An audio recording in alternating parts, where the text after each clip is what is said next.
What did the supplier do? He registered their brand name in China. But not only did he register it with the trademark office, he then registered it with the Customs Bureau as well. Hi, I'm Annie Ciara, your host for Bridge to Chinese Consumers. This video series brings you market insights, consumer trends, as well as everything connecting you to Chinese consumers.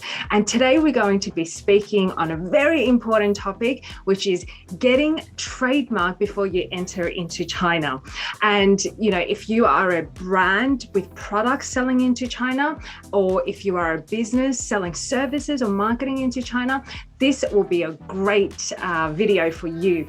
So I've invited an expert on this topic, Christina Kolar-Kolicea, who is the head of business advisory for Woodburn Accountants and Advisors. Welcome, Christina. Thank you for having me, Annie. It's a real pleasure.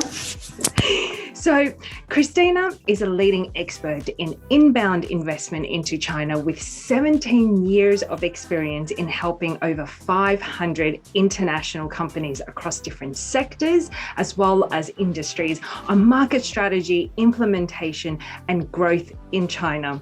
She is also a speaker and an author of 9 Superpowers to Succeed in China, and you can find this book on Amazon.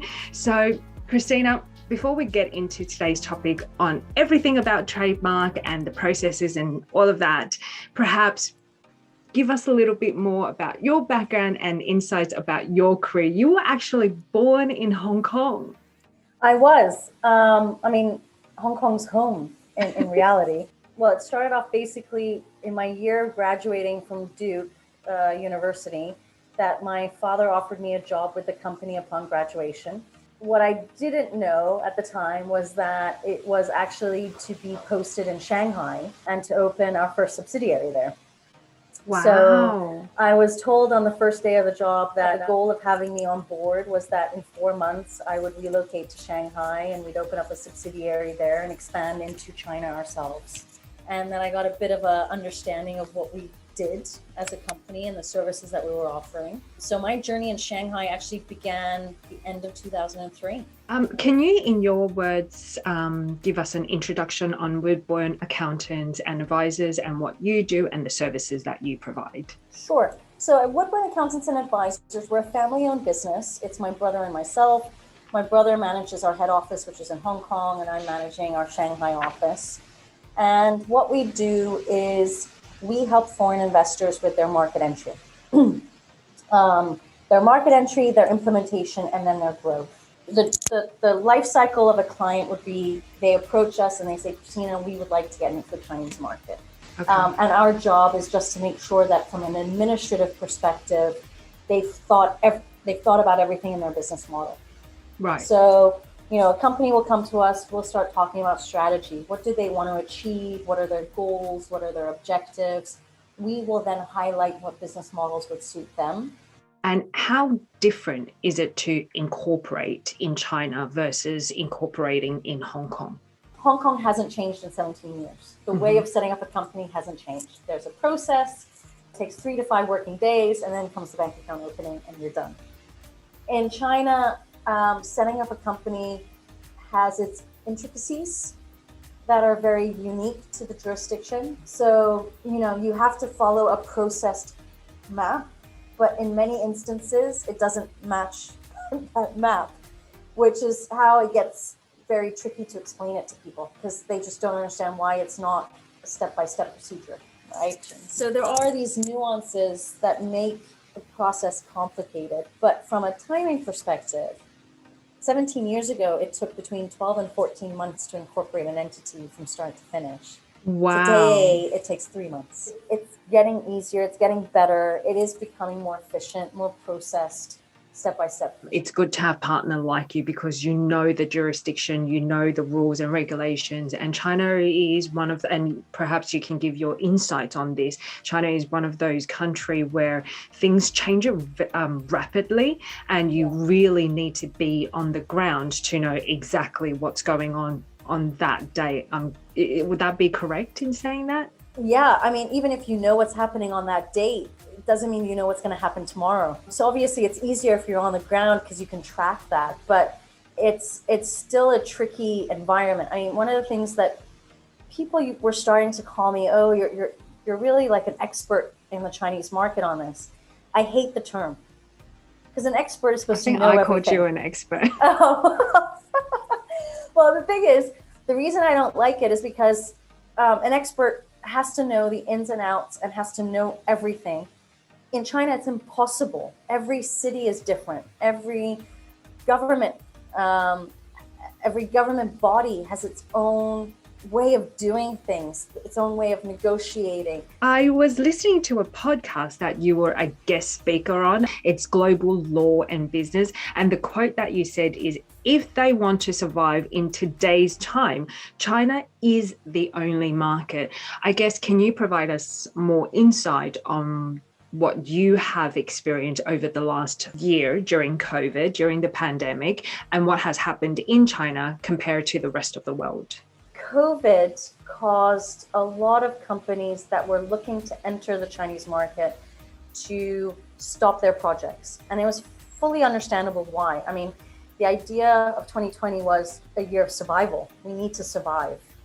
And so any company that was looking to expand in any jurisdiction, I don't want to just say China, but in any jurisdiction, they were putting a halt to their projects. Now, probably from November 2020 onwards, I started to see a lot more buzz. And I could easily see that people were getting out of the pandemic saying, we've survived. We can now place more focus on our new projects, China being one of them. And I think the reason behind that is just predominantly that China survived. First of all, let's look at what 2020 looked like. China was the only country in the world that had a positive growth rate. It was 2.1%. And if you look at IMF stats, they're predicting that China is going to have a growth rate of around 8% in 2021. So for me, it's the market that's growing. It's the market that's got movement, where consumption is occurring. I agree with you. Even during the pandemic in China and during their lockdown, everything was running smoothly because of their the digital ecosystem and how established it is compared to the rest of the world. So I would love to get into a deep dive into trademark, right? So you have mentioned before, and a lot of other people have mentioned before you even look into China, get your branding protected. When is the right time for a business to get their trademark in China? The minute they thought about testing the waters. I think the problem when people are expanding into new markets is that brand name protection is the last thing on their priority list. I think also let's take a step back and say, who should be registering their trademarks? Anybody that has interest in China should be registering their trademark and their brand name, regardless of activity. So even if you're in China just sourcing and you're not selling yet, you should be registering your trademark. So you're talking a lot about emerging brands. I can guarantee that out of the 90% of emerging brands you're talking to, a portion of their products are being manufactured in China. So they should be already registering their brand in China. Right, because these manufacturers, they know your brand and they can just... Sure, and you're producing something with labels that have your brand on it, or with packaging that has your brand on it, or even boxes that have your brand on it, or pallets that have your brand on it, right? So it's not just the fact that you are looking to sell or provide a service in China. It's also the fact that most likely you are producing already in China. And the reason I say that is because I've got a perfect case study for this. We had a client that was only producing in China, consumer electronic products. So everything from hair dryers to mani-pedi machines, where it's do-it-yourself, all the way to raclette machines and these types of electronic consumer products and houseware products, purely producing, no intention of selling in the market whatsoever. They had maybe between 80 to 90 different suppliers because of the variety of different products that they were producing. What did the supplier do? He registered their brand name in China. But not only did he register it with the trademark office, he then registered it with the Customs Bureau as well. So upon export from that registration with the Customs Bureau, any supplier that was exporting with that brand name on it, it was stopped at customs. So that was a blockage. Luckily, because of the relationship, there was proof that the supplier had known them for a long time, and there was proof to show that they had registered it in bad faith. Right. But it was still a 4 to 6 month court case where they couldn't export. So that just meant that if there was a product, a physical product with their brand name on it, they couldn't export that. If the product didn't have their brand name, they had to ship out in plain packaging, so otherwise they couldn't get the product out. You know, brand squatters, that Yes. terminology, is there more, I mean, besides having $1.4 billion, 1.4 billion people in China, is there more brand squatters in China? I mean, if I see a brand or a service, I'm not going to go and register. Hopefully one day they will enter into the UK market. So, Well, are there domain squatters? yes, there are. And these domain squatters live globally. Got it. These are just people that have seen an article and they're like, hey, look at this new brand. I wonder if they've registered in China. You know what? I'm just going to register it because it doesn't take much effort to do it. It's the same if you see a brand and you're like, you know what? I'm going to see if that domain is still available because that could be valuable. I mean, people are actually doing that as a business. They buy domains in order for brands to reach out to them so they can sell it at a higher price. Why wouldn't you do that with IP and trademarks? So, I mean, if that were to happen, right, if you would have somebody who registers the name, if you have the ability to show proof that they've done it in bad faith, then you can oppose the registration or invoke the fact that they have ownership to it. If they've just done it to do it and there's no relationship that you can prove, you either have to wait 3 years to... What is that 3 years for? Well, you can, so basically if you don't use a trademark in a 3-year period, you can apply for an opposition against it to get it back.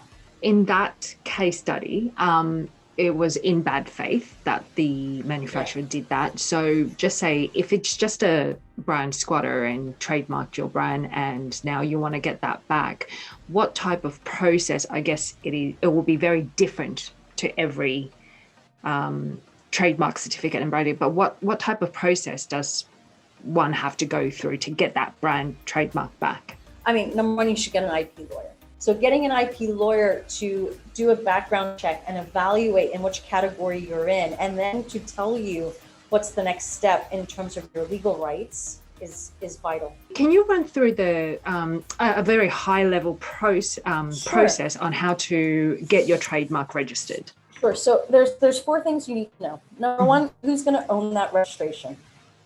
Okay, so figure out who's going to hold the IP rights to that registration. The second is knowing which marks do you want to register. Then it's knowing what classes you're going to register in. And by classes, it means what goods and services are you going to perform in the Chinese market. So it's who's going to own it, what brands are you going to be, what brands do you need to register and are you going to use in China, what class, and then what subclass. Those 4 things.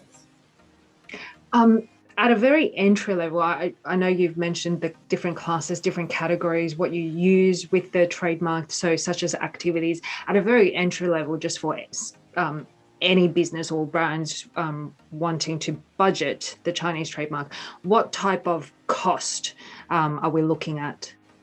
Can you give us an idea? So, I mean, every service provider is going to have a different level of cost around it, right? It will depend on the amount of marks themselves that you're going to be registering. The more that you register, the more expensive it's going to be.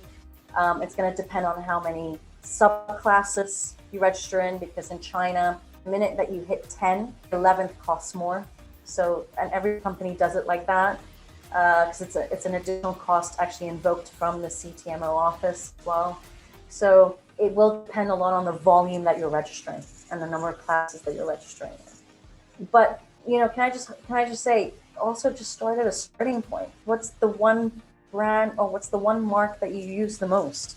Start with that. And, something that I want people to also think about is if you've found that somebody's taken your mark and it's an English word, or say English, it's a Western word that you've utilized for your brand. Worst case scenario, create a Chinese one. What I don't want is people to give up on the market just because they've hit this obstacle of trademark. There's so many other solutions around it. If you can, and it doesn't have to be China related, but what mistake have you made in your business journey that you can perhaps share with us? The first mistake I did upon entering the market was refusing to adapt to the market. So what I mean by that is just very simply being lazy and not actually making an effort to know how things are done in China. So it's this idea of, you can say I didn't know or I didn't have the knowledge about it or whatever, but just know China is a very unique market. You can't just take what you're doing at home and replicate that there. And probably the second one, which I wish I'd had when I had first started, was having an ecosystem of individuals that could help me. And I think developing an ecosystem of people that can help you to grow your business in China is, again, just the foundation that you need. Absolutely. I completely agree. I mean, you have to adapt to any different culture and business and rules and regulations and so on and so forth. But having partners that understand the market, having network in the Chinese market does help and accelerate things a lot more in China. And Christina, you are fantastic at what you do. You share a lot of knowledge, you share a lot of insights in the market, and as well as you do your webinars. So definitely go on to Christina's Woodburn Accountants and Advisors website. We will share out the link, as well as your LinkedIn profile. You share a lot of insights on there too. Thank you so much for your time today. Thank you for having me.